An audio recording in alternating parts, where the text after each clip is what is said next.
एक अत्यंत गरीब व्यक्ति थे, कड़िया भगत, किराए से रहते थे ध्रांगध्रा में।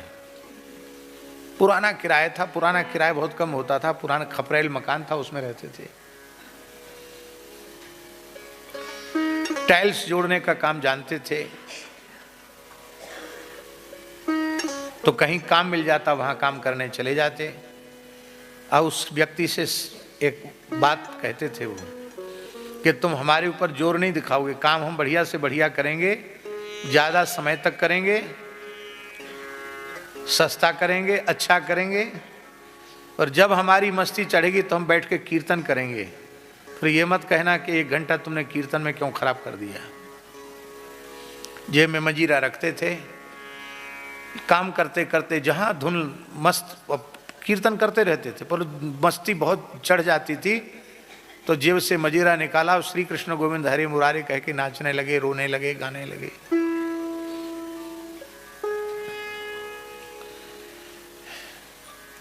उस समय वैसे टेप रिकॉर्ड चलते थे। धीरे धीरे पैसा इकट्ठा करके टेप रिकॉर्ड खरीदा, जहां जाते उसको वहां कैसे टेप रिकॉर्ड में चला देते, कहते तुम लोग कथा सुनो, हम भी सुनेंगे, तुम लोग भी कथा सुनो।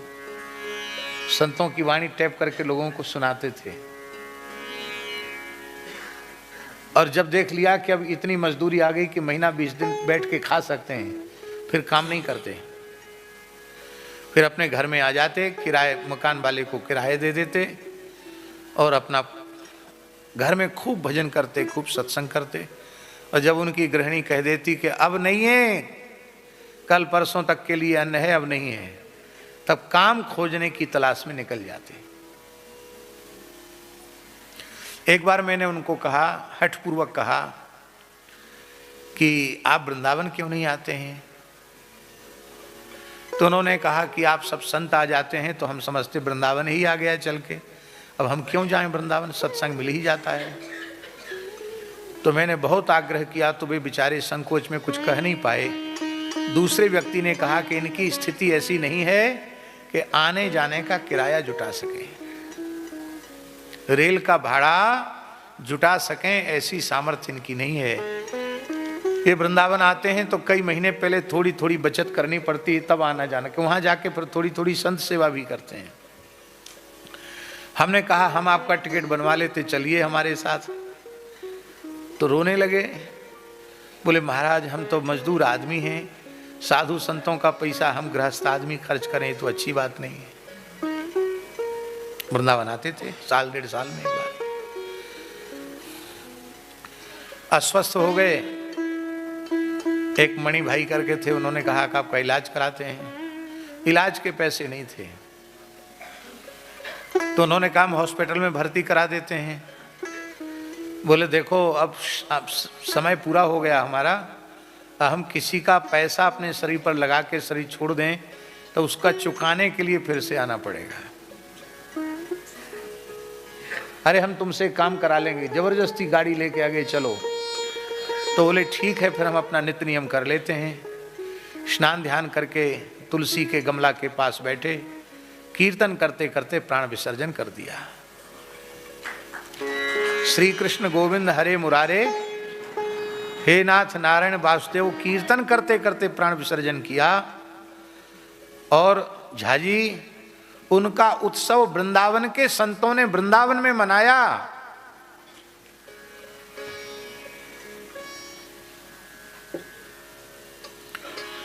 ये उदाहरण हम इसलिए दे रहे हैं, जो व्यक्ति हमसे लंबे समय तक जुड़ा रहा उसका उदाहरण हम इसलिए दे रहे हैं कि अभाव वस्तुतः जो है ना वो प्रकृति में है, भोगों में है, विषयों में है।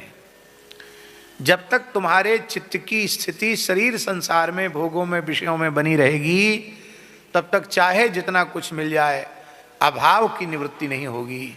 और भले ही भौतिक रूप से आपके पास कुछ भी न हो, लेकिन यदि आपके अंतःकरण की स्थिति परमात्मा में हो गई है तो भगवान स्वभाव से ही परिपूर्ण है, फिर कोई अभाव तुम्हें छू नहीं सकेगा। भगवान में कोई अभाव थोड़ी है, अभाव तो भोगों में है, प्रकृति में है, भगवान में कोई अभाव नहीं। इसलिए भगवत प्राप्ति की कामना है चित्त की भगवान में स्थिति। हम भगवान को ही पाना चाहें तो भगवान की प्राप्ति इसलिए सरल है क्योंकि भगवान की प्राप्ति इच्छा करने से हो जाती है। संसार की चीजों की प्राप्ति इच्छा करने से नहीं होती, पर भीतर से तीव्र व्याकुलता उत्पन्न होते ही भगवान की प्राप्ति हो जाती है। बोलो भक्तवत्सल भगवान की जय।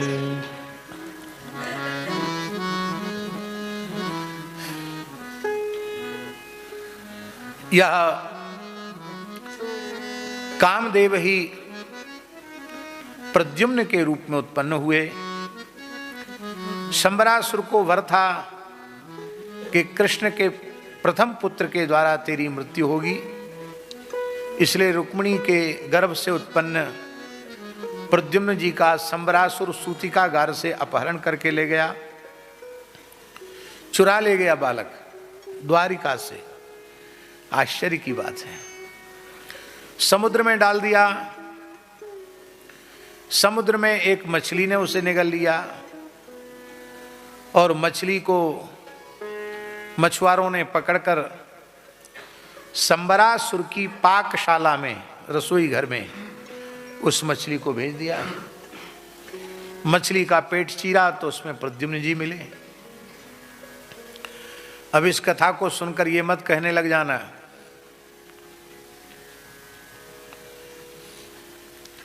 कि रसोई घर में मछली जाए तो कोई अनुचित नहीं है, भागवत में लिखा हुआ है। अरे भाई, भागवत में तो लिखा है, पर किसके रसोई घर में गई मछली हैं? शंबरासुर, असुर के यहां गई। आप भी यदि मनुष्य न हो, असुर हो, राक्षस हो, दैत्य हो, निशाचर हो, असुर हो, तो वह वस्तु अपने घर में लाना जिसका भगवान को भोग न लगता हो।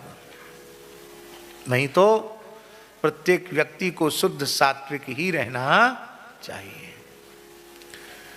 पहले लोग स्वीकार नहीं करते थे। विदेशी विचारक हंसी उड़ाते थे कि भारत के ऋषि महर्षियों ने मांसाहार का निषेध किया, अरे ये तो शरीर के लिए बहुत जरूरी है, अमुक अमुक विटामिनों की पूर्ति इसके द्वारा होती है। ऐसी विचारधारा पहले वैदेशिक शरीर विज्ञान वालों की थी। हम जो बात कह रहे हैं उसको बहुत ध्यान से सुनना है। अब उन शरीर विज्ञान वालों का दृष्टिकोण बिल्कुल बदल गया। परमहंस स्वामी श्री प्रज्ञानानंद जी महाराज बता रहे थे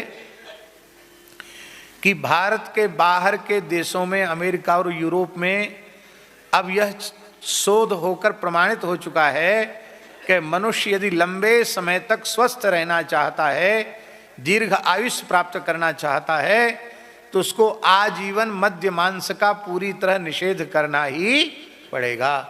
ज़्यादा से ज़्यादा साग सब्जी, फल और दूध आदि इनका सेवन करे तो वो दीर्घजीवी होगा। मानव शरीर की संरचना मांसाहार के सर्वथा विरुद्ध है, इसलिए मनुष्य का मांसाहार करना ये महापाप है। जो व्यक्ति मांसाहार करता है उस व्यक्ति की कभी सद्गति नहीं होती है। महाभारत का श्लोक है, मांस शब्द की व्युत्पत्ति समझ लेने के बाद व्यक्ति मांस खाने में प्रवृत्त नहीं होगा। मांस शब्द की व्युत्पत्ति क्या है? मांस भक्षयते यस्मात् भक्षयिष्ये तमप्यहम् एतन मांसस्य मांसत्वमनुबुध्यस्व भारत। महाभारत अनुशासन पर्व का श्लोक है। भीष्म पितामह युधिष्ठिर से कह रहे हैं कि मांस शब्द में दो शब्द हैं, माम सह। क्या? माम सह, माम माने मुझे, सह माने वह। जब कोई व्यक्ति मांस खाता है तो जिस प्राणी का मांस उसने खाया है उस प्राणी का आत्मा कहता है कि वह मुझे खा रहा है तो मैं भी उसे छोड़ूंगा नहीं, वो मुझे खा रहा है और मैं उसे खाऊंगा। इसलिए जितने मुर्गा खाओगे उतनी बार मुर्गा बनना पड़ेगा, जितने अंडे खाओगे उतनी बार अंडा बनना पड़ेगा, जितना बकरा खाओगे उतनी बार बकरा बनना पड़ेगा। और उतनी बार नहीं, जिस प्राणी का मांस खाया उसके शरीर में जितने रोयां हैं उतनी बार जन्म लेना पड़ेगा उसी योनि में। वैसे ही तुम्हारी नृशंस हत्या की जाएगी। एक बार कलकत्ते में प्रवचन हो रहा था, इसी विषय को लेकर थोड़ा विस्तृत प्रवचन हो गया। तो एक माता जी उठ के खड़ी हो गई। उन्होंने बंगला भाषा में कहा कि विधवा को मांस नहीं खाना चाहिए, सधवा को तो खाना ही चाहिए।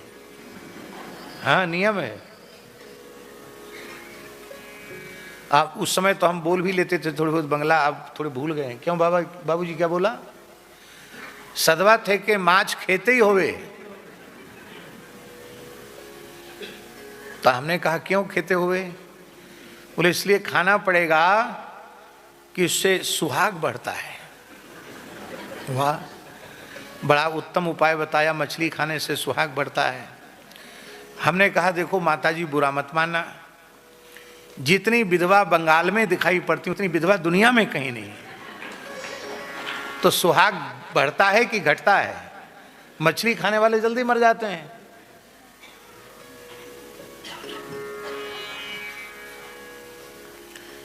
एक नोएहाटी एक जगह है कलकत्ते के पास, वहां हम गए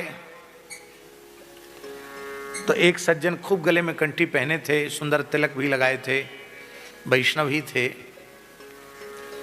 हमने कहा ये नहीं खाते होंगे। तो वो सज्जन जो हमसे बात कर रहे उनको बुला के पूछो। बुला के पूछा, बोले ना बाबा मांस नहीं खाता है, मछली खा लेता है।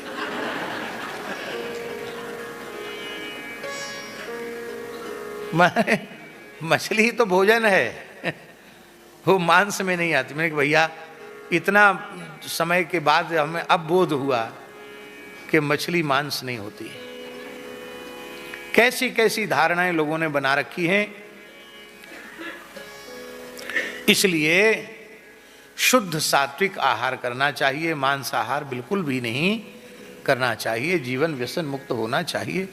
हमारे कहने का प्रयोजन यही है। तो संबरासुर के यहां ही नारद जी की प्रेरणा से कामदेव की पत्नी मायारती अपना मायावती नाम रख करके वहां निवास कर रही थी रसोई घर में।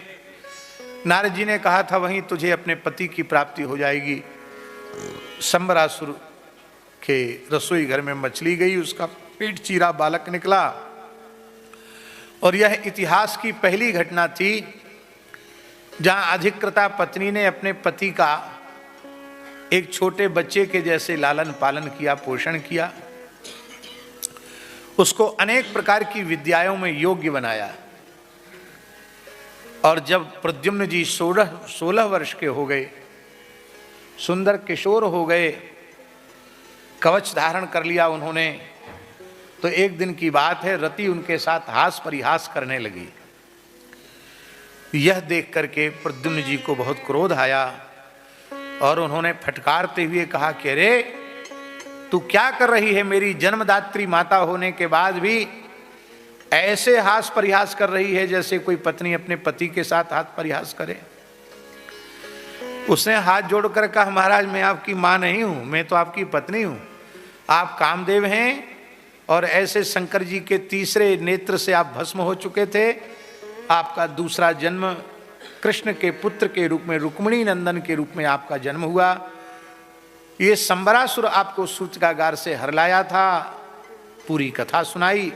आप संबरासुर का वध करो क्योंकि इसीलिए आपका अवतार हुआ है। प्रद्युम्न जी महाराज ने प्रचंड युद्ध करके संबरासुर का वध किया और आकाश मार्ग से अपनी पत्नी रति के सहित वे द्वारिका में श्री कृष्ण रुक्मिणी के महल के उपवन में ही प्रकट हो गए। रुक्मिणी को देख करके उनके स्तनों से दूध टपकने लग गया, वात्सल्य भर गया उनके हृदय में। और वे सोचने लगी कि जो मेरा बालक सूतिकागार से गायब हो गया था, यदि वह जीवित होता तो इतना ही बड़ा होता, इतना ही सुंदर होता, कहीं वही यह बालक तो नहीं है। भगवान से पूछा, भगवान मुस्कुराते रहे, कुछ बोले नहीं। नारद जी प्रकट हो गए और नारद जी ने सारी कथा सुनाई। अब तो पूरे द्वारका में आनंद की बाढ़ आ गई। जो प्रद्युम्न जी सूतिकागार से चले गए थे वे पुनः आ गए, और ऐसे नहीं पढ़ लिख करके आए, योग्य बन के आए और बहू को साथ लेके आए। इसलिए बालक की प्राप्ति का उत्सव, बहू की प्राप्ति का उत्सव भी मनाया गया। बोलो भक्तवत्सल भगवान की जय। इस अध्याय का 55वें अध्याय का जो 40वां श्लोक है, ये प्रद्युम्न जी महाराज के सौंदर्य का निरूपण करता है। यं वै मुहुः पितृस्वरूप निजेश भावास तन्मातरो यद भजन रहरूढ़ भावा चित्रम न तत्खलु रमास्पद बिंब बिंबे कामे स्मरेक्षि विषये किमुतान्य नार्या। सुखदेव जी कहते हैं, राजर्षि परीक्षित, प्रद्युम्न जी का स्वरूप भगवान द्वारकाधीश श्री कृष्ण से इतना अधिक साम्य रखता था, मिलता जुलता था, कि अकस्मात कभी प्रद्युम्न जी महल में प्रवेश करते तो उनकी माताओं को भ्रम हो जाता था कि मेरे पति श्री कृष्ण तो नहीं आ गए। इतना अधिक साम, बिल्कुल पता ही नहीं चलता था कि श्री कृष्ण है कि प्रद्युम्न है। तो वे माताएं आरती का थाल लेकर के दौड़ती थी स्वागत के लिए, और जब प्रद्युम्न जी आकर उनके चरणों में प्रणाम कर लेते, माता प्रणाम, तो उनको बड़ी लज्जा होती थी कि अरे अपने पुत्र को ही मैंने पति के रूप में अनुभव कर लिया। वो तुरंत संकोच के मारे, लज्जा के मारे भीतर चली जाती थी। ये प्रतिबिंब नहीं है भगवान के, बिंब बिंबे रमास्पद बिंब बिंबे, जैसे बिंबाद बिंब में वो धृतः, बिंब से बिंब को प्रकट कर दिया हो, ऐसे श्री प्रद्युम्न जी महाराज के लिए जो साक्षात भगवान के बिंब ही हैं, स्वरूप ही हैं, ऐसे जो प्रद्युम्न जी महाराज हैं, उनके स्वरूप को देखकर जब उनकी माताओं की ऐसी अवस्था हो जाती है तो किमुतान्य नार्यः, पर अन्य स्त्रियों की तो कहना ही क्या। अब आगे की कथा और विचित्र है, वह है स्यमंतक मणि की कथा और भगवान के अन्य विवाहों की चर्चा। जाम्बवती सत्यभामा का भगवान कृष्ण के साथ विवाह हुआ, उसकी भी चर्चा इसी चरित्र में है। यह स्यमंतक मणि का उपाख्यान क्या है? धन की दुर्दशा और धनियों की दुर्दशा, इन दोनों का वर्णन करने वाली यह कथा है। और इस कथा की फलश्रुति है कि जो इस स्यमंतकोपाख्यान का श्रवण करता है उसको लगे हुए कलंक की निवृत्ति हो जाती है, उसका मिथ्या कलंक समाप्त हो जाता है।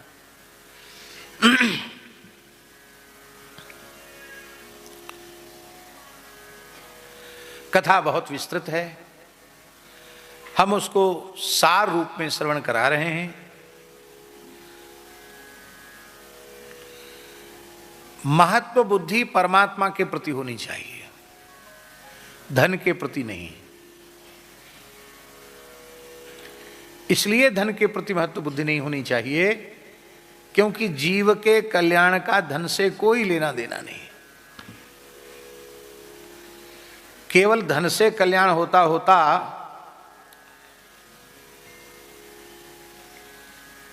तो जो अकिंचन पुरुष हैं उनके तो कल्याण की संभावना ही समाप्त हो जाती है। धनी मानी कल्याण का स्टॉक कर लेते, गोदाम बना लेते, और बाजार में महंगे सस्ते भाव कल्याण का व्यापार चलने लग गया होता। सो तो है नहीं। गोस्वामी जी के शब्दों में, परम अकिंचन प्रिय हरि के रे, परम अकिंचन प्रिय हरि के रे, ताते कहीं संत श्रुति श्रुति तेरे, ताते कहीं संत श्रुति तेरे। कुंती जी के शब्दों में नमो किंचन वित्ताय निवृत्त गुण वृत्तये आत्मा रामाय शांताय कैवल्य पतये नमः। क्या कहना। द्वारिका में एक महानुभाव रहते थे, उनका नाम था सत्राजित। उनके मन में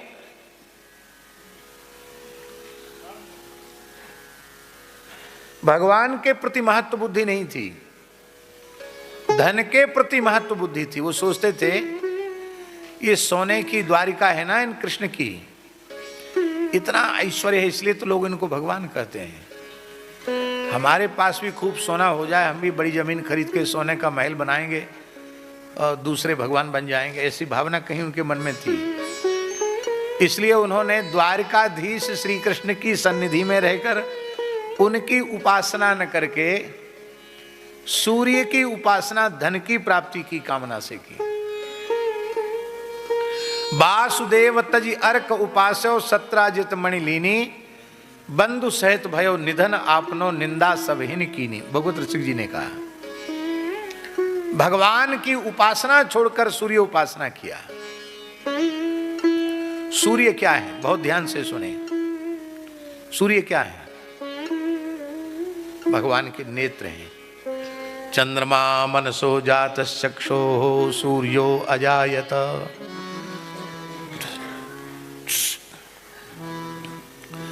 अंग की सत्ता कब तक है? जब तक वह अंगी से अपृथक है।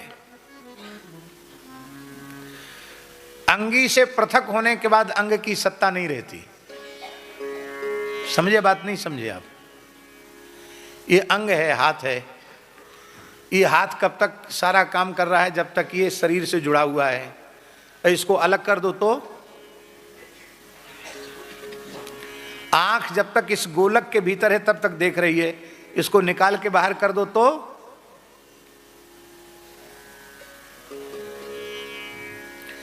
भगवान अंगी हैं, देवता अंगोपांग हैं, और ये तब तक इनकी महिमा है जब तक ये भगवान से जुड़े हुए हैं। उपासना का एक दोष है झाजी, अंगी की विस्मृति और अंग में ही अंगी की भावना। ये उपासना का दोष माना गया है। हाँ, उस अंग को भी अंगी का स्वरूप मानकर उपासना करने में दोष नहीं है, पर अंगी से सर्वथा संबंध अलग करके, विमुख करके फिर अंग को ही अंगी मानकर उपासना करना, ये दोष है। सूर्य भगवान प्रसन्न हो गए सत्राजित के ऊपर, मणि दे दी। मणि कैसी थी महाराज? ये समंतक मणि, ये 8 भार सोना उगलती थी। अब ये महाराज जी एक पल माने 4 तोला।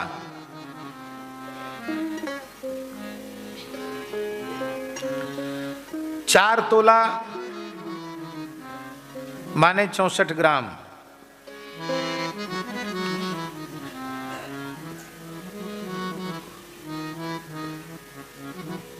सौ पल की 1 तुला होती है। 100 पल का मतलब होता है 1166 ग्राम सोना। 100 पल सोना हुआ माने 1 किलो 166 ग्राम, ऐसा। और 100 पल की 1 तुला होती है और 20 तुला का 1 भार होता है। तो इसका मतलब क्या हुआ? 1 भार सोना का नाप कितना है? 96 किलो सोने को 1 भार सोना कहते हैं। और 8 भार सोना कितना हुआ? 768 किलो सोने को 8 माने उसको 8 भार सोना कहा जाता है। 768 किलो सोना रोज उगलती थी वो मणि। कितना? भारत सरकार के पास आ जाती तो बहुत अच्छा होता।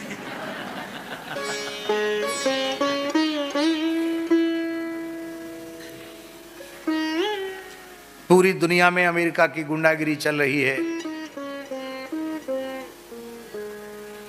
इतना सोना उगलने वाली मणि भारत के पास होती तो पूरे विश्व में रुपया ही सबसे ज्यादा कीमती होता और भारत का ही सिक्का सब पर चलता। लेकिन भगवान की इच्छा है, कभी न कभी वह समय आएगा कि पूरे संसार पर भारत का सिक्का चलेगा। उसके लिए हिंदू शक्ति को संगठित रहना पड़ेगा और सनातन धर्म से जुड़कर रहना पड़ेगा। भारत की धरती को गोवध के कलंक से विमुक्त करना पड़ेगा और संस्कार युक्त शिक्षा उसकी स्थापना करनी होगी, उसका प्रचार प्रसार करना होगा। ऐसा होता है, इसमें आप लोग कल्पना मत समझना। ये दिव्यमणि थी, 768 किलो सोना उगले, इसमें कोई आश्चर्य की बात नहीं। आप लोग जयपुर तो गए कि नहीं गए? जयपुर के पास एक बस्सी नामक जगह है, बस्सी तहसील है। जब वृंदावन से आते हैं जयपुर रोड पर तो मेन रोड पर जयपुर के पास में ही है, शायद 15-20 किलोमीटर होगा बस्सी, बस इससे ज़्यादा दूर नहीं है। तहसील है बस्सी। बस्सी के निकट एक गांव है बेनाड़ा, कल्याण जी। हमारी अपनी खाकचौक परंपरा का, पहाड़ी बाबा परंपरा का वहां स्थान है। वहां आज भी इतने बड़े शालिग्राम जी विराजमान हैं, नरसिंह शालिग्राम। तो वहां के जो महापुरुष थे पूज्य श्री राम शरणदास जी महाराज, उनके जीवन की घटना आती है झा जी के साथ। वो मांगने कहीं नहीं जाते थे, अयाची वृत्ति से रहते थे और उस जमाने में साधुओं की जमातें बहुत चलती थी।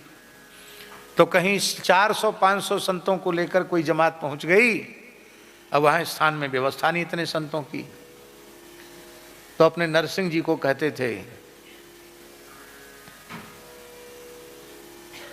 आ गए तुम्हारे मेहमान। नरसिंह जी को कहते, क्या कहते? आ गए तुम्हारे मेहमान, खुद भोग लगाना हो, उनको खिलाना हो तो व्यवस्था कर लो, और नहीं तो हम तो कमंडल उठाए और चले। तो कहते हैं नरसिंह जी मुंह से सोना उगल देते थे, स्वर्ण उगल देते थे नरसिंह जी, और उसको बस्सी में बनियों की दुकान पर भेजकर राशन आता था। खूब चकाचक दूध घी बादाम छनता। 1-2 बार नहीं, सैकड़ों बार नरसिंह जी ने सोना उगला। अब नहीं उगलते हैं, नहीं तो आप सोचो कब भी उगल देंगे। अब ये शालिग्राम जी आज भी हैं। क्यों नहीं उगलते हैं? क्योंकि जैसी श्रद्धा उन महापुरुष में थी वैसी श्रद्धा आज हम लोगों में नहीं है, वैसा विश्वास नहीं है। आपने वृंदावन का दर्शन किया है? वृंदावन में बांके बिहारी जी का दर्शन किया है? बांके बिहारी जी के चरणों से 12 सोनों की मोहर रोज निकलती थी। कितनी? सोने की 12 मोहर निकलती थी, और उन 12 मोहरों को आगरा मंडी में बेच दिया जाता था और वहां से राशन आता था। और वो 12 मोहर का जो भी राशन है वो पूरा का पूरा खरीद लिया जाता था ठाकुर जी की सेवा के लिए, और एक ही दिन में उसको समाप्त कर दी, दूसरे दिन के लिए कुछ बाकी नहीं रखते। प्रतिदिन मंगला में 12 मोहर निकलना और फिर उसको आगरा से उसको दुकान पे दे करके वहाँ से सामान मंगाना और बिहारी जी को रोज 56 भोग लगाना। काफी समय तक के परंपरा चली बिहारी जी में। बाद के बिहारी जी के सेवकों के मन में आया, अरे भाई भगत चेता लो, उनसे 56 भोग करवा लो और मोहरें रख लो, अपने घर में काम आएंगी। तो लोभ पूर्वक किसी ने मोहर रख ली तो रख ली, फिर दोबारा दूसरे दिन मोहर नहीं निकली। बोलो वृंदावन बिहारी। लाल की जय। तब से आज तक मोहर नहीं निकली। अब खाओ कमाओ। तो इस प्रकार की घटनाएं हमारे देश में हैं, इसलिए इनमें संदेह नहीं करना पड़े। तो दिव्य मणि थी, उस मणि को धारण करके सत्राजित भगवान श्री कृष्ण की सुधर्मा सभा में आए। सभी द्वारिकावासी उठ के खड़े हो गए। उनको लगा साक्षात सूर्य भगवान दर्शन करने आए हैं। भगवान ने कहा सूर्य नहीं है, हमारे नगर के बड़े प्रतिष्ठित सूर्य भक्त श्री सत्राजित महाराज हैं। भगवान ने उनका बड़ा आदर किया और आदर करके भगवान ने कहा कि देखो, आपने द्वारिका का गौरव बढ़ाया है, भगवान सूर्य से मणि लेके आप आए हैं। मणि से जो स्वर्ण निकले उसको आप ले लिया करो, पर यह उत्तम रत्न आप इसकी सुरक्षा नहीं कर सकते, इसलिए इस सुरक्षा की दृष्टि से हम आपको सलाह देते हैं, ये मणि आप उग्रसेन जी को दे दो। भगवान ने कोई अनुचित बात कही थी? भाई राजा सुरक्षा कर सकता है, सामान्य व्यक्ति सुरक्षा तो नहीं कर सकता इतनी अमूल्य वस्तु की।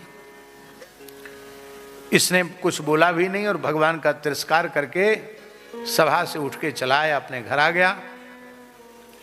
मणि की प्राप्ति का घर में उत्सव मनाया गया। इसका भाई प्रसेन था। प्रसेन को पता चला तो उसने कहा कि भाई साहब, आप तो सीधे साधे हो, किसी न किसी तरह से बहका कर आपसे मणि कृष्ण ले लेंगे, ये मणि हमको दे दो। मैं इसको गले में पहन के एक बार द्वारिका में घूम जाऊंगा, तब मुझसे किसी को मांगने की हिम्मत नहीं हो। ये रत्न भी सबके अनुकूल नहीं पड़ते हैं। ये मणि धारण करने की योग्यता उसमें नहीं थी। उसने मणि धारण किया।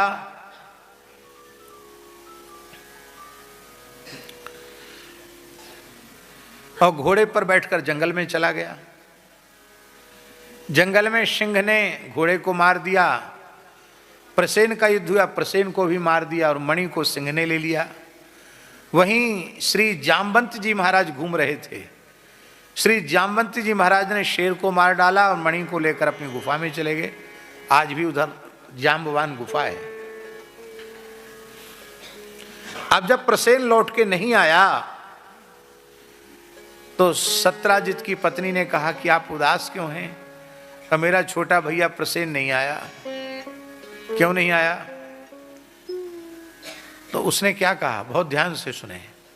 उसने कहा, हमको ऐसा लगता है कि श्री कृष्ण ने मणि के लालच में मेरे भाई को मरवा डाला या मार दिया और मणि ले लिए। पर देखो पक्की खबर नहीं है, किसी को बताना मत। सत्राजित की पत्नी बोली, भला मैं क्यों बताने लगी?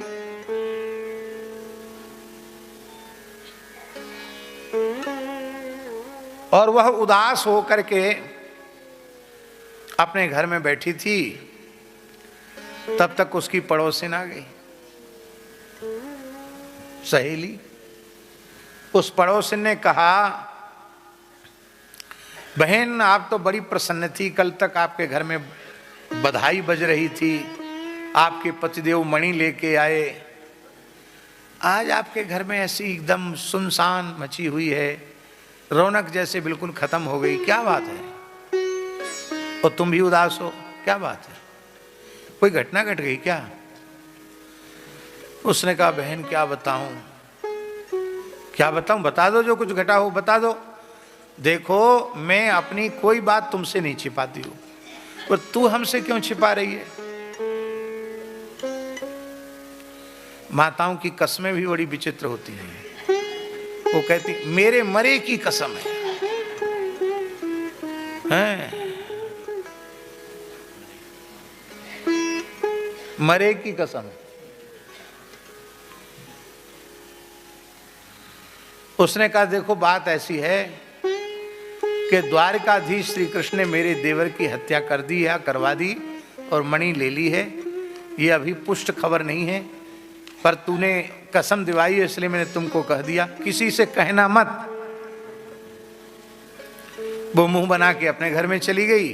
उसकी सहेली आई, बहन अभी तो तुम बड़ी प्रसन्न थी, पड़ोस में गई थी, अब इतना उदास हो गई। अरे बहन कुछ मत पूछो, भगवान ऐसा किसी के साथ ना करे। क्या हो गया? ऐसा हो गया। पर देखो समाचार पक्का नहीं है, हमने तुमको बता दिया, तुम किसी को मत कह देना। और बस सब एक दूसरे से यही कह रहे थे कि तुम मत कह देना, और पूरी द्वारिका में ये खबर फैल गई कि प्रसेन का वध करके श्री कृष्ण ने मणि की चोरी कर ली। जब भगवान के कान में ये बात पड़ी तो भगवान के मन में आया कि वाह वाह, संसार की गति भी विचित्र है। मैंने ब्रजलीला में प्रेमिनी गोपियों के घरों में जाकर के माखन मिश्री की चोरी की, तो आज ये संसार वाले मुझ लक्ष्मीपति वैकुंठनाथ को मणि की चोरी भी लगाने लग गए। तो झूठा कलंक लग जाए तो उसको धोने का प्रयत्न प्रत्येक कीर्तिमंत पुरुष को करना चाहिए। क्यों? कीर्तिर यस्य स जीवति, अपकीर्ति को नष्ट करने के लिए पूरी शक्ति लगानी चाहिए। अब कलंक की बात झूठी नहीं है, सच्ची है, तो बिना किसी संकोच के उसे स्वीकार करना चाहिए और अपने से बड़ों के चरणों में प्रणाम करके बिना छिपाव दुराव के पूरी बात निवेदित करके उसका प्रायश्चित पूछना चाहिए, श्रद्धापूर्वक प्रायश्चित करना चाहिए और द्वारा ऐसा न करने की प्रतिज्ञा करनी चाहिए। तो भगवान का दोष तो था नहीं, भगवान को झूठा कलंक लग रहा था। तो भगवान ने सत्राजित को बुलाया, बोले पूरे द्वारिका में हल्ला मचा है कि हमने तुम्हारे भाई को मारकर मणि ले ली, हमने सब पता लगवा लिया है, यह बात तुमने किस आधार पर फैलाई? सत्राजित का सिर नीचे झुक गया, बोले महाराज क्या कहूँ, मुझे ये पता थोड़ी था कि मैं केवल संभावना वाली बात कहूँगा अपनी पत्नी से और पूरे द्वारिका में बात फैल जाएगी। इसलिए हमारा विचार है कि सूचना प्रसारण विभाग माताओं को ही सौंप देना चाहिए। इतनी सुंदर जल्दी खबर दूसरी कोई फैला नहीं सकती है जितने जल्दी माताएं फैला सकती हैं। सूचना प्रसार विभाग इनको ही दे देना चाहिए। तो महाराज भगवान ने एक शिष्टमंडल लिया, ये बात बहुत समझने की है। उसमें सत्राजित की मित्र मंडली के लोग भी लिए भगवान ने, क्योंकि शिष्टमंडल में जांच दल में पक्ष विपक्ष सबको सम्मिलित करना चाहिए। आजकल ऐसा नहीं होता, प्रायः जिसका शासन होता वो अपने ढंग के लोगों को की कमेटी बनाता है और वो कहते हैं इतने दिन में ये रिपोर्ट प्रस्तुत करेगी, और रिपोर्ट क्या प्रस्तुत करेगी उनको पहले से पता है क्या रिपोर्ट देना है, तो उस रिपोर्ट की विश्वसनीयता नहीं रह जाती है। भगवान ने राजनीति सिखाई, सत्राजित के इष्ट मित्रों को भी उस मंडली में सम्मिलित किया, अक्रूर जी को भी उस मंडली में रखा, शिष्टमंडल में रखा और खोज की प्रसेन का शरीर कहाँ है। द्वारिका के उपवन में मरा हुआ प्रसेन मिला, घोड़ा मिला, थोड़ी दूर आगे चलने पर सिंह मरा हुआ मिला, फिर वृक्ष के पद चिन्ह दिखाई पड़े। उन पद चिन्हों का आश्रय लेकर भगवान जामवंत जी की गुफा तक पहुंच गए और भगवान ने कहा कि तुम लोग 15 दिन तक हमारी प्रतीक्षा करना और हम गुफा के भीतर जा रहे हैं। लगता है इसी गुफा के भीतर मणि का रहस्य छिपा हुआ है। भगवान ने सबको द्वार पर रोक दिया, गुफा के द्वार पर स्वयं भीतर प्रवेश किया। भीतर प्रवेश करते ही उन्होंने देखा कि एक धाय एक छोटे बच्चे के साथ मणि के साथ खेल रही है। बच्चा मणि के साथ खेल रहा है और वो धाय एक गीत भी गा रही है। उसको देख करके भगवान समझ गए कि मणि तो यहाँ है, पर अपरिचित पुरुष को भीतर प्रवेश करते हुए देखकर वो जो धाय थी वहां स्त्री, वो बड़ी जोर से चिल्लाई। ऐसा होता है। हम पहली बार बंबई गए थे, 2000 की बात, सन 2000 की बात है, 25 साल पुरानी बात। तो लिफ्ट से तब से ही हमको डर लगता है। हम कहते भैया एक कोई आदमी लिफ्ट में और रहना चाहिए। पहली बार हम थे, वो बंबई की लिफ्ट थी। वहां तो बहुत ऊंचे ऊंचे मंजिल के मकान होते हैं, चाहे 40-50 माले की बिल्डिंग थी। अब 22वें मंजिल पे तो हम थे। तो वो फास्ट लिफ्ट होती, बहुत जल्दी नहीं निकलो तो जल्दी दरवाजा बंद हो जाता। हमारे साथ वाले निकल गए और हम अकेले लिफ्ट में रह गए। अब पहली बार तो लिफ्ट में चढ़े थे, सब भूल गए। हमने कि भगवान की इच्छा से जहां तक इसको जाना हो वहां तक ये जाए। वो अपने मुकाम तक लिफ्ट पहुंची, दरवाजा खुला, फट से हम बाहर हुए। बाहर होके हमने सोचा कि अब क्या करें, रास्ता है नहीं, कहाँ जाएं। ये भी भूल गए किस मंजिल में हम थे। तो बाहर एक दरवाजा था, उसमें एक स्विच था, उसमें घंटी का चिन्ह था। हमने सोचा कि ये चिन्ह घंटी बजाने से कोई ना कोई तो निकलेगा, उससे हम कहेंगे अमुक व्यक्ति के यहाँ आए हैं, उसकी बिल्डिंग में, हमको वहाँ तक पहुँचाना, हम भूल गए हैं, भटक गए, कहेंगे। पर हमने जैसी वो बेल वाली घंटी बजाई कि एक माताजी निकली। कई बार घंटी बजाई हमने, वो माताजी निकली, केस फैले हुए एकदम भद्रकाली की तरह,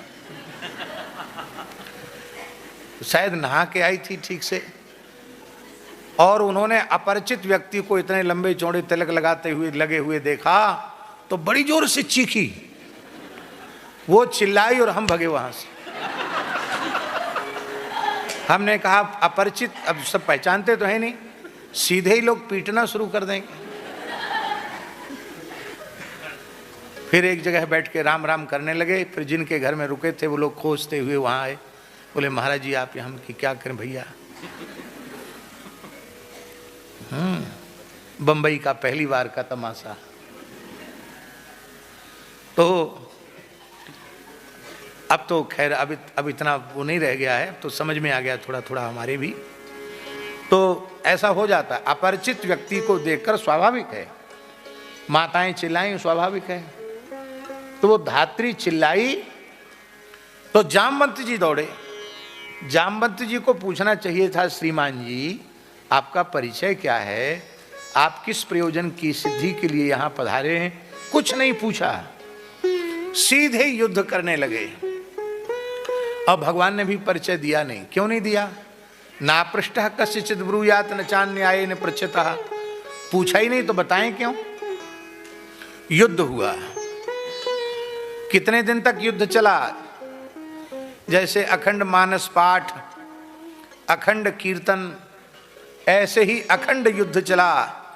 आसीत तदष्टाविंसाः मितरेतर मुष्टिभिः वज्र निष्पेष परुषई रविश्रम महर्निशम।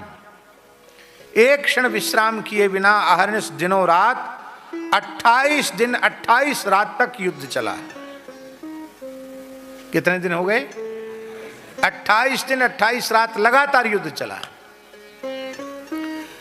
28वें दिन जब पूरा हो गया तो भगवान ने सोचा अब तो थोड़ा मजा चखा ही देना चाहिए जामवंत जी को।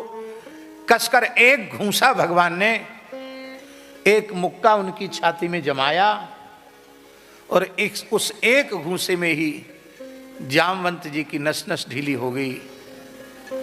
उनके मुंह से रक्त आ गया और वे मूर्छित होकर गिर गए। थोड़ी देर बाद जब उनको होश आया तब वे विचार करने लगे। 27 दिन 27 रात तक लगातार लड़ने वाला और 28वें दिन केवल एक घूंसे में मुझे ढीला कर देने वाला, प्राणांतक मुष्टिका का प्रहार करने वाला सामान्य व्यक्ति नहीं हो सकता है। ये तो साक्षात भगवान ही हो सकते हैं, क्योंकि जामवंत जी कोई सामान्य महापुरुष नहीं है, साक्षात ब्रह्मा जी का ही स्वरूप है। तब ध्यान से देखा कि ये कौन है, तब पहचान गए। बोले प्रभु मैं आपको पहचान गया। जाने त्वाम सर्वभूतानां प्राण ओजः सहो बलम विष्णुं पुराण पुरुषं प्रभविष्णुमधीश्वरम् त्वं हि विश्वसृजां सृष्टा सृज्यानामपि यच्च सत् कालः कलयतामीशः पर आत्मा तथात्मनाम। हे भगवान, आप मेरे आराध्य इष्टदेव श्री राम हैं। यस्येष दुत्कलितरोष कटाक्ष मोक्षैर वर्तमादिशत क्षुभित नक्रतिमिंगलोब्धि सेतु कृता स्वयस उज्ज्वलिता च लंका रक्षशिरांसि भुविपेतुरिषुक्षतानि। हे प्रभु, मैं पहचान गया, मुझे याद आ गया, आप मेरे आराध्य देव इष्ट देव श्री राम हैं। यशेष दुत कलित रोष कटाक्ष मोक्षैहि। आपके तनिक नेत्रों में क्रोध आया, तिरछी दृष्टि से आपने समुद्र की ओर देखा तो समुद्र का जल खौलने लग गया। समुद्र के अंदर रहने वाले बड़े बड़े मत्स्य, महामत्स्य, तिमिंगल, ये सब क्षुब्ध हो गए, बड़े बड़े मगरमच्छ क्षुब्ध हो गए। समुद्र ने आपको मार्ग दे दिया। आपने समुद्र पर सेतु का निर्माण किया और आपने अपने तीखे बाणों से लंका का विध्वंस कर दिया। आपके बाणों से कट कट कर राक्षसों के मस्तक रणभूमि में लौटने लगे। आप वही मेरे आराध्य श्री राम हैं। इसको कहते हैं झाजी रूपा शक्ति। चतुर्भुज श्री कृष्ण सामने खड़े हैं, पर उन्हें द्विभुज धनुर्बाणधारी श्री रघुनाथ जी का दर्शन हो रहा है। आराध्य में, इष्ट में ऐसी प्रीति होनी चाहिए। बोले भगवान, इतने देर के बाद पहचान में आए कि आप मेरे राम जी हो। आपका कोई आदर सत्कार हमने नहीं की, आपकी कोई सेवा पूजा हमने नहीं की। भगवान ने हंसकर कहा, 27 दिन 27 रात से सेवा पूजा ही तो कर रहे थे, और क्या कर रहे थे। मैं भक्त वत्सल हूं, अपने भक्त की प्रत्येक क्रिया को उपचार ही मान लेता हूं। जो भक्त पुष्प तुलसी से अर्चयामी अर्चयामी करता है, कथनचित तुम्हारे जैसा नाटक करने लग जाए तो भी मैं अपने भक्त पर कोप नहीं करता, प्रसन्न ही होता हूं। ये युद्ध क्यों हुआ, एक प्रश्न है। श्री जामवंती जी महाराज ने लंका युद्ध में मन से युद्ध नहीं किया। लंका का जब युद्ध हुआ, राम रावण युद्ध, तो युक्ति तो बताते रहे कि हाँ ये कर लो वो कर लो, स्वयं ज्यादा लड़े नहीं जामवंत जी। क्यों? उनको लगता था ये मक्खी मच्छर जैसे राक्षसन से क्या लड़ना। हाँ, उनको लंका के अजय राक्षस मक्खी मच्छर जैसे लगते थे, इनसे क्या लड़ना, ये हमसे लड़ने लायक ही नहीं है। और जब मेघनाद ने लक्ष्मण जी को मूर्छित कर दिया और सारे बानर वीर भागने लगे, तब जामवंती जी को लगा कि ये जरूर बुढ़ा, जामवंती जी को लगा कि ये जरूर लंका में वीर है ये मेघनाद। जामवंती जी ने ललकारा, है सामान्य प्राकृत बानरों से क्या युद्ध करता, मुझसे युद्ध कर। ठहाका लगा करके मेघनाद हंसा और बोला, अरे बुढ़े, मैं तो दयावश तुझे छोड़ रहा था कि राम जी की सेना में तू सबसे बड़ा बूढ़ा है। बूढ़े के साथ क्या लड़ना। जामवंती जी महाराज सब कुछ सहन कर सकते थे, पर उनको कोई बूढ़ा कह दे ये उनको बिल्कुल सहन नहीं था। हाँ, ऐसे होते हैं महानुभाव, और ऐसा होना चाहिए। बुढ़ापे में भी अपने को बूढ़ा मत समझो, नूतन बालवत स्वभाव रखो, मन में आत्मबल रखो तो लंबी आयु होगी। हाँ, तो महाराज जी जामवंती जी ने कहा, तुम बातें मत बनाओ, युद्ध करो। युद्ध हुआ, भयंकर युद्ध हुआ। जामवंती जी की ओर उसने अभिमंत्रित करके त्रिशूल छोड़ा। जामवंती जी ने उसको बाएं हाथ से पकड़ लिया और घुटने से चट्टे से तोड़कर फेंक दिया। अमोघ शक्ति को वो समझ गया, फिर शक्ति का प्रयोग किया। अब की बार जामवंती जी ने उसको तोड़ा नहीं, उसी को उलट कर बाएं हाथ से पकड़ के बाएं हाथ से चलाया और मेघनाथ की छाती में शक्ति लगी, गिर गया। उसके पैर पकड़े जामवंती जी ने, घुमाया, घुमा के उसको फेंका तो ऐसा फेंका कि रावण के सामने गिरा, जाके वहां होश आया, मरते मर गया। द्वारा जामवंती जी के सामने नहीं पड़ा। अरे बोले बुढ़ा बहुत खतरनाक है, वो तो हमारे प्राण बच गए, ये छोड़ता नहीं, मारे ही डालता।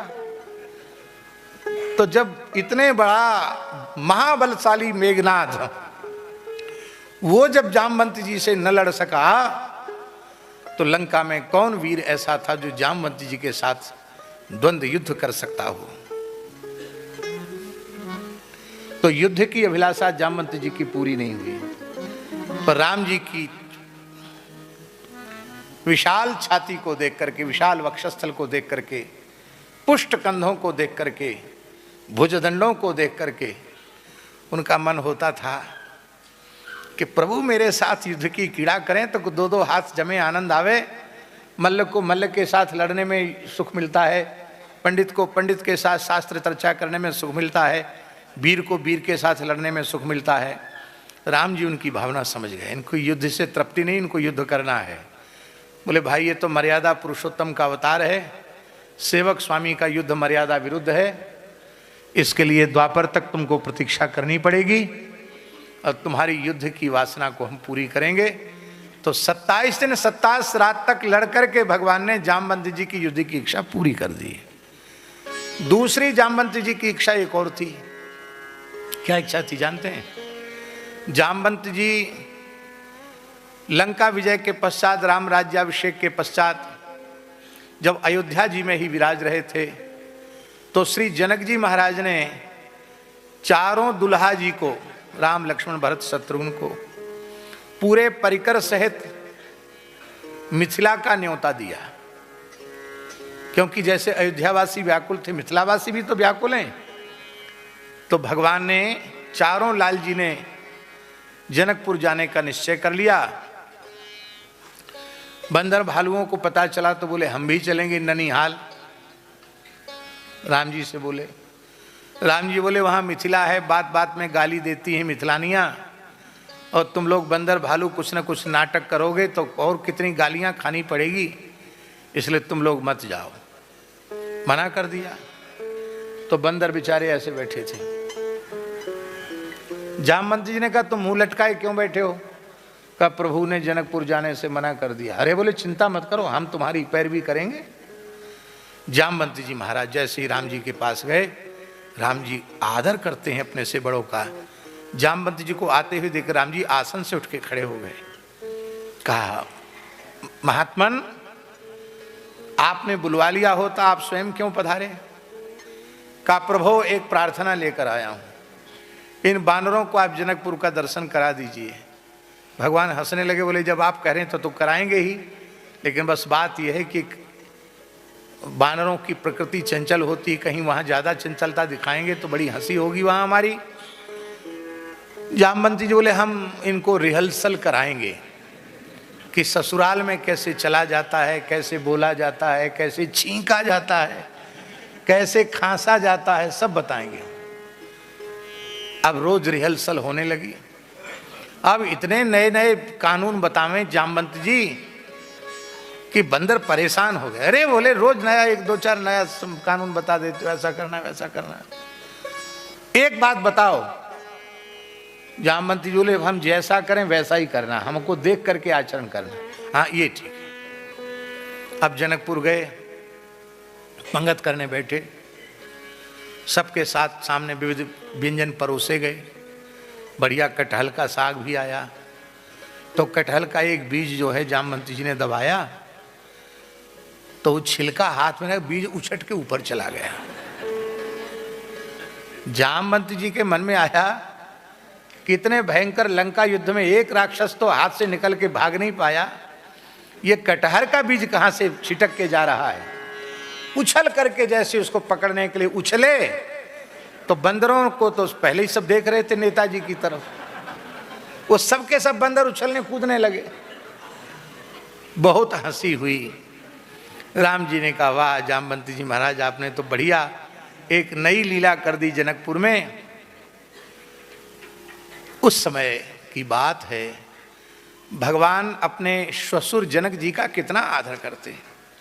वाल्मीकि रामायण में भगवान ने यहाँ तक कह दिया चित्रकूट में कि हे जनक जी महाराज, इसमें आप मेरे ससुर ही नहीं, इसमें आप मेरे पिता हैं। क्योंकि पितृचरण दिवंगत हो गए हैं तो ससुर धर्म पिता होता है। आपको ऐसी व्यवस्था बनानी चाहिए जिससे धर्म और सदाचार का अतिक्रमण न हो। ये राम जी का सौशील्य है। तो जामवंत जी के मन में आया कि जैसा आदर प्रभु जनक जी का करते हैं वैसा ही आदर मेरा भी करते हैं। मेरी भी एक बेटी होती तो मैं भी अपनी कन्या का दान प्रभु को करता, मैं ससुर हो जाता, ये मेरे जामाता होते। भगवान ने कहा चिंता मत करो, अभी तो केवल जानकी जी से ब्याह करेंगे, अब कृष्णावतार में ब्याहों के झरा भंडारा होंगे, चाहे जितने ब्याह कर लो छूट पट्टी। तो उस समय तुम्हारी पुत्री का हम पाणी ग्रहण करेंगे। यही ब्रह्मलोक की लक्ष्मी ब्रह्मलक्ष्मी श्री जाम्बवती के रूप से प्रकट हुई और श्री जामवंत जी ने अपनी बेटी जाम्बवती का विवाह श्री कृष्ण के साथ किया और दहेज में स्यमंतक मणि को दे दिया। भगवान जाम्बवती के साथ मणि लेकर के द्वारिका पधारे। भगवान की सकुशल प्राप्ति आगमन के लिए द्वारिकावासी भगवती दुर्गा का यज्ञ कर रहे थे। तो भगवान यज्ञ की पूर्णाहुति के क्षण में आए हैं। एक विशेष बात है, माने भगवान का स्वभाव देखो, 10-5 दिन पीछे आते तो देवी यज्ञ की उतनी महिमा नहीं बढ़ती, पर पूर्णाहुति के क्षण में आए तो सबने यही समझा कि भगवती दुर्गा एकानंसा देवी ने कृपा की है और हमारी कुल देवी की कृपा से श्री कृष्ण सकुशल एक नया ब्याह करके लौटे हैं।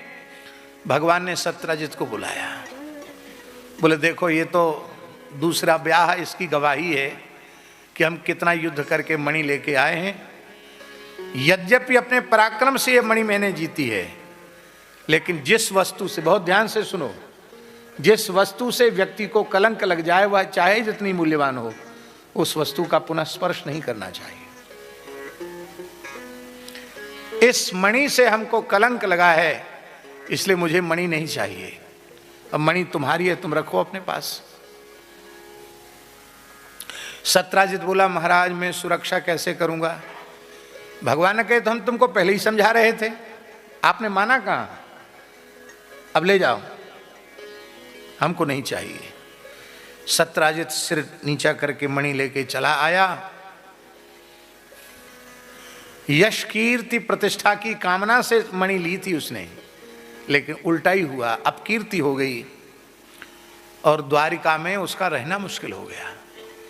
संसार की चाल दुरंगी है। जब झूठी खबर द्वारिका में फैली तो द्वारिकावासी कह रहे थे अरे राम राम, बताओ इनको भी लोभ आ गया, भगवान को लोभ आ गया। सत्यजित को मार, उसके भाई को मार करके मणि ले ली, मणि की चोरी कर ली, ऐसा कह रहे थे लोग। और जब मणि सत्यजित के पास आ गई तो वे ही द्वारिकावासी कहने लगे अरे राम राम राम, देखो कितना नीच है, कितना धूर्त है, साक्षात वैकुंठनाथ द्वारकाधीश रुक्मिणी नाथ को मणि की चोरी लगाता है, ये द्वारिका में रहने लायक नहीं है, इसका हुक्का पानी बंद करो। बहिष्कृत जैसा हो गया। तब उसने सोचा भाई रहना तो द्वारिका में ही है, अपनी खोई हुई प्रतिष्ठा कैसे वापस लाऊं। तो अपनी पुत्री सत्यभामा का विवाह श्री कृष्ण के साथ कर दिया। अब संबंध जुड़ गया। सत्राजित हो गया ससुर और भगवान हो गए जमाई। अब किसी की हिम्मत नहीं जो ससुर जी को गाली दे। बोला महाराज दहेज में मणि। और एक विशेष बात आपको बताएं, सत्राजित के कोई लड़का नहीं था, एक लड़की ही थी। अरे भैया जब तेरे एक ही लड़की थी और सोने के महल में तो भगवान ने तुझे रखा ही था, तो ऐसा क्या धन की प्राप्ति का भूत सवार हुआ जो इतनी तपस्या करी मणि लेके आया? आगे पीछे तो कोई था नहीं, दे देता मणि। भगवान ने कहा मणि नहीं चाहिए, तुम्हारी बेटी तो ले ली हमने, मणि तो तुम अपने पास रखो, इसके स्वर्ण का चाहे तुम उपयोग करो, चाहे अपने दौहित्रों को दो, मुझे इसका कुछ भी अंश नहीं चाहिए। भगवान ने मणि नहीं ली। कथा यहीं पूरी नहीं हुई, कथा भी और चलने वाली है मणि की। शतधन्वा, कृतवर्मा और अक्रूर। कृतवर्मा और अक्रूर दोनों एक साथ खड़े खड़े चर्चा कर रहे थे। शतधन्वा बीच में आ गया। दो लोग बात कर रहे हो तो तीसरे व्यक्ति को बीच में नहीं आना चाहिए। द्वाभ्याम तृतीयो न भवामि मूर्खा, दो के बीच में तीसरा कूदने वाला मूर्ख होता है। ये तीसरा आ गया। चर्चा क्या चल रही थी? चर्चा ये चल रही थी, अक्रूर जी ने कहा कि ये कहता था कि हम अपनी बेटी सत्यभामा का विवाह सब अपने इष्ट मित्र कुटुंबियों के साथ चर्चा करके करेंगे। सत्यभामा बहुत सुंदरी थी, लेकिन इसने चुपके चुपके ब्याह कर दिया, पूछा तक नहीं, श्री कृष्ण के साथ सीधे सीधे ब्याह कर दिया। तो इसने तो पूरी जात बिरादरी के सिर पर पैर रखा है। ऐसी चर्चा हो रही थी। विवाह आदि के अवसर पर अपने परिवार को भूलना नहीं चाहिए, ये मर्यादा है। पर इसने बिना किसी को आमंत्रित के विवाह किया, उसका कारण यही था, इसको डर था कहीं ऐसा ना हो कि विवाह टूट जाए, कोई बीच में भांजी मार दे, इसलिए इसने ऐसा किया। शतधन्वा क्रोध में भर गया। अरे बोले मैं ये जिंदा रहने लायक नहीं, मैं तो मार ही डालूंगा इसको। लोगों ने नहीं समझा कि मार ही देगा, पर उसी रात्रि को उसने उस महल में प्रवेश किया और सोते हुए सत्राजित का वध कर दिया और मणि लेकर वहां से भागा। अक्रूर जी के पास आया, कृतवर्मा के पास आया, बोले हमने सत्राजित को मार डाला है, मणि ये है। अक्रूर जी ने कहा तुमने ये महान अनर्थ किया। जिन भगवान श्री कृष्ण ने गोवर्धन पर्वत 7 दिन 7 रात्रि तक अपनी कन्नी उंगली पर धारण किया, देवराज इंद्र के मान का मर्दन किया, और उन भगवान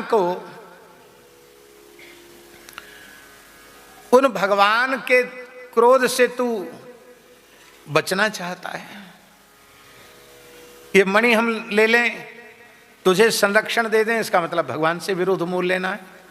हम भगवान से विरोध नहीं ले सकते। कृतवर्मा ने मना कर दिया, अक्रूर जी ने मना कर दिया। शतधन्वा बहुत डरा हुआ था, उसने कहा मैं तो कहीं भी जाकर प्राण बचा लूंगा, ये मणि तो रख लो। अक्रूर जी ने मणि रख ली और मणि लेके वहां रहे नहीं, मणि लेके सीधे काशी चले गए। काशी में ननिहाल थी अक्रूर जी की। इनकी माता जो गांधनी थी वो काशी नरेश की बेटी थी। ये पहुंच गए काशी और इधर सत्यभामा रोते रोते पहुंच गई इंद्रप्रस्थ, जहां पांडवों का राजसूय यज्ञ हो रहा था। भगवान वहां से आए, बलदेव जी के साथ भगवान ने शतधन्वा का पीछा किया और मिथिला की सीमा में जाकर के शतधन्वा का वध किया। उसके कपड़ों की तलाशी ली तो उसमें मणि नहीं निकली। भगवान ने दाऊ जी से कहा कि प्रभु शतधन्वा मारा गया और मणि निकली नहीं। दाऊ जी बोले देखो ऐसा है, अब मणि नहीं निकली तो मैं क्या कर सकता हूँ, तुम द्वारिका लौट जाओ, मैं कुछ दिन जनकपुर में रहकर जनक जी के साथ सत्संग करके अपने मन को शांत करूंगा। जो दाऊ जी कभी साथ न छोड़ने वाले हैं वो मणि के कारण साथ छोड़ गए, चले गए मिथिला। अब यहां समझना यह है, क्या बलदेव जी से अधिक श्री कृष्ण तत्व को कोई जानता है? फिर श्री कृष्ण के प्रति संदेह बलदेव जी को क्यों? इसी को कहते हैं नर नाट्य, नर लीला है। ये नरलीला इसलिए है कि हम लोगों को सिखाने के लिए कि कृष्ण बलराम जैसे भ्रातृ प्रेम में भी धन के कारण दरार आ सकती है, इसलिए व्यक्ति को संबंध का महत्व देना चाहिए, धन को महत्व बिल्कुल भी नहीं देना चाहिए। भाई भाई का संबंध, पिता पुत्र का संबंध, पति पत्नी का संबंध, और इस संबंध के बीच में जब धन की प्रधानता आ जाएगी तो प्रेम नहीं रह जाएगा।